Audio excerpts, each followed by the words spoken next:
大家好，宠粉的一太又来了。盼星星盼月亮，林睿终于开窍了，芳龄永驻开始疯狂撒糖模式。果然爱情这种玄学，有人开始开窍了就是不一样。说了这么多，大家一定猜到一太说的是啥了。没错，就是这部光看预告片就让人热血沸腾的小甜剧。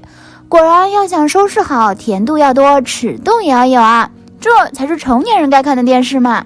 不过咱们今天不聊剧，我们就聊女主周雨彤。一太第一次认识她是从《我与你的光年距离》开始的，之前也看过《相爱穿梭千年》，但不知道她也演了。现在看结婚开始恋爱，才真正开始想要了解她。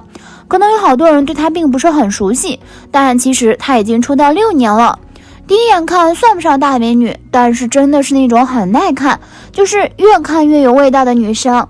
这几年她也演了不少电视剧，但大都是剧红人不红。不过跟周雨彤合作的演员都是男神级别的。一太先给大家扒一扒周雨彤收割过的男神吧。她出道的作品是《重返20岁》，在里面饰演鹿晗的学姐，妆容冷艳，性子桀骜。这个白眼一太也就看了70-80遍吧，又拽又酷，差点被掰弯。演完《重返20岁》后，周雨彤接下了《相爱穿梭千年》，对，就是那部井柏然和郑爽演的网红剧。周雨彤在里面扮演男主在古代时的手下，刚出场时一袭黑衣，看着眼神杀气十足。但面对恋爱着的主人就是井柏然，他那种爱而不得的感情全藏在了眼神里。最后为井柏然挡箭的那场戏简直虐哭我。凭着之前的积累，周雨彤后来就拍了2部爆款网剧《寒武纪》和《我与你的光年距离》。《寒武纪》当年也算小爆了一次，一太也是因为朋友推荐才去看的这部剧。男女主长相很搭，演技也很搭，把一个俗套的故事演出了不同的火花。一太印象最深的是女主跟他闹矛盾，跑到了男二家里，为了气他，女主故意利用男二演戏。剪子被气的直接对着手机爆粗口，简直太可爱了，当时越看越喜欢，总希望剪子能够摆脱一切，跟唐寅远走高飞。寒武纪里周雨彤的角色比较明快，大大咧咧的类型。我以为自己和侯明昊睡了，他大哭，他演得好，特别心酸。但配合着剧情看，真的又好笑又可怜，时常放飞自我，还时不时来个骚操作，简直承包了整部剧的笑点。如果说寒武纪中周雨彤是处于放的状态，那么在我与你的光年距离中，她就是在收放之间找到了一个平衡点。一太一开始是看光年距离这部剧简介的时候，觉得一点看点也没有，不过为了颜值，我还是点开了这部剧，并且花了1天的时间把它看完了。摩天轮之吻、天台之吻、公主抱、背后拥抱杀，真的每一帧画面都能够去做壁纸。当时是冲着男神宋威龙去看的，结果被周雨彤小姐姐圈了粉。她饰演的女主角雪姬拥有不死之身，一个人生活了上千年，只为等1000年前的恋人。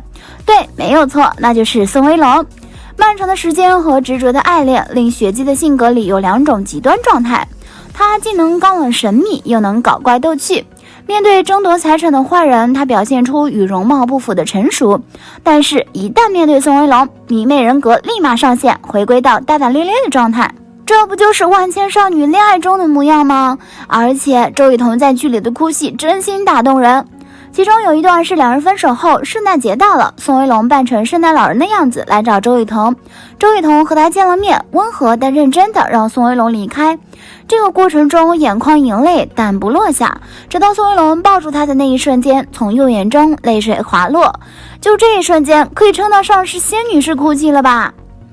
不得不说，导演眼光是真的好，周雨彤无论是与侯明昊还是宋威龙都超有 CP 感，把姐弟恋谈得异常让人心动。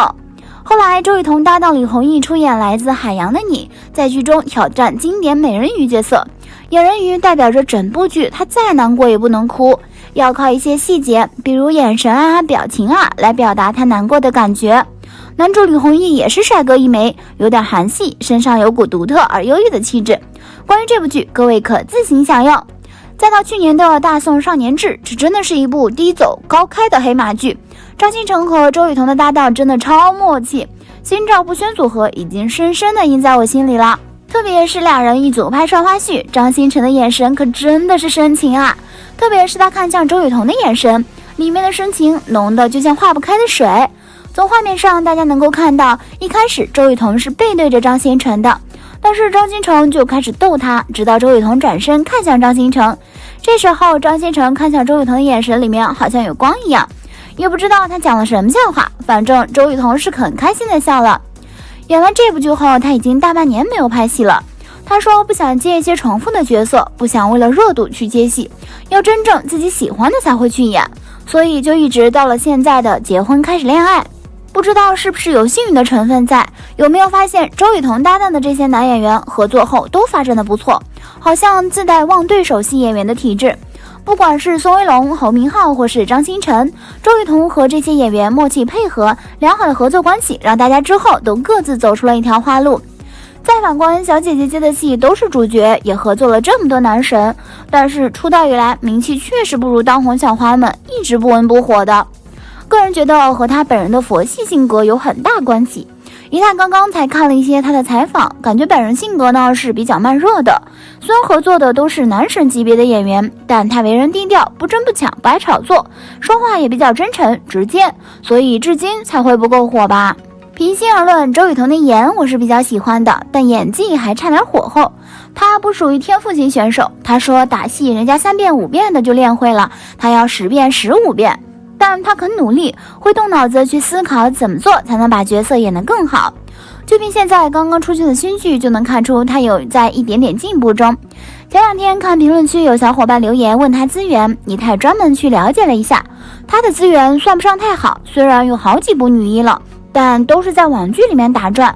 大宋少年志甚至是他抠脚了9个月才接到的本子，再加上他的公司不给力，所以发展速度一般般。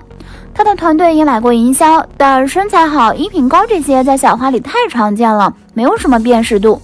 不过他跟他们老板阿诺的关系挺好的，给的自由度也高。前面硬刚下来的大宋少年志算是口碑不错，但是热度还不够。不过对他来讲，影视资源还是略微提升了一点，这主要也得益于周雨彤本身比较会来事儿吧，在圈内人缘挺好的，很多合作过的制片或者朋友也愿意再给他推荐机会或者再度合作。他前段时间刚杀青了一部戏，现在马上又要进组华策的现代剧，跟水果台也有一些合作，所以会有一部分平台的资源给到他。当然前面这些都不是一泰最在意的，我最嫉妒的是他和肖战竟然同甘共苦北漂了3年，应该算是待在肖战身边最久的女生了。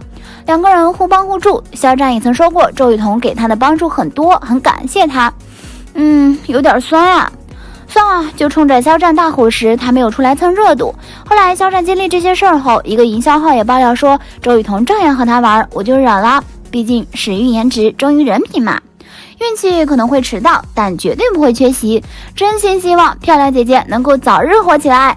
好啦，今天的视频呢就分享到这里啦，如果喜欢四姨太的视频就请多多点和关注，四姨太每天都会更新精彩娱乐资讯哦。